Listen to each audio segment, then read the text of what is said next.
நீங்க துவா கேக்குறீங்க, இந்த ஒரு முக்கியமான விஷயம் தெரிஞ்சுக்காம துவா கேட்காதீங்க.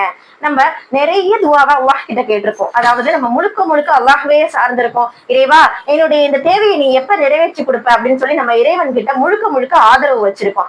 அப்படி இருக்கிற நிலைமையில நம்மளுடைய துவா கேரண்டியான துவாவா, நம்மளுடைய துவா அல்லாஹ் கிட்ட ஒப்புக்கொள்ளப்பட்டிருக்கா அப்படிங்கறத நம்ம தெரிஞ்சுக்கணும்.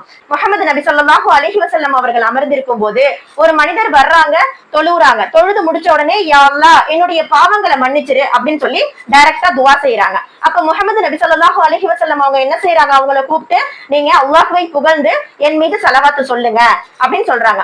இன்னொரு மனிதர் வர்றாங்க, வந்து தொழுவுறாங்க, தொழுது முடிச்சிட்டு அல்லாஹ்வை புகழ்றாங்க, புகழ்ந்துட்டு முஹம்மது நபி அவர்களின் மீது ஸலவாத்து சொல்றாங்க.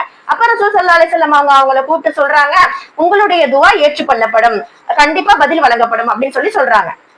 இன்னும் முஹம்மது நபி ஸல்லல்லாஹு அலைஹி வஸல்லம் அவர்கள் சொன்னார்கள், எந்த ஒரு துவாவும் மேலே செல்லாது, நீங்கள் முஹம்மது நபியின் மீது ஸலவாத்து சொல்லாதவரை இறை சமூகம் சென்றடையாது அப்படின்னு சொல்லி சொன்னாங்க. அப்ப முன்னாடி ஸலவாத்து ஓதுறதுங்கிறது ரொம்ப முக்கியமா இருக்குது. நம்ம துவா கேட்கிறோம், அவுது பில்லாஹி மினஷ் ஷைத்தானிர் ரஜீம், பிஸ்மில்லாஹ் சொல்றோம். சொல்லிட்டு அதுக்கப்புறம் என்ன செய்யறோம் அப்படின்னா அல்லாஹ்வை புகழணும். அல்லாஹ்வை புகழ்றது அல்ஹம்துலில்லாஹ் அல்ஹம்துலில்லாஹ் அப்படின்னு சொல்லி 3 முறை அல்லாஹ்வை புகழணும். அதுக்கப்புறம் ஸலவாத்து சொல்லணும். அல்லாஹும்ம ஸல்லி அலா என ஆரம்பிக்கும் அந்த ஸலவாத்தை ஓதிரணும். அந்த ஸலவாத்து ஓதிட்டோம் அப்படின்னா நம்மளுடைய துவா கேரண்டீடு, நம்மளுடைய துவா நிச்சயம் ஏற்றுக்கொள்ளப்படும், அது அல்லாஹ் கிட்ட போயிடுச்சு.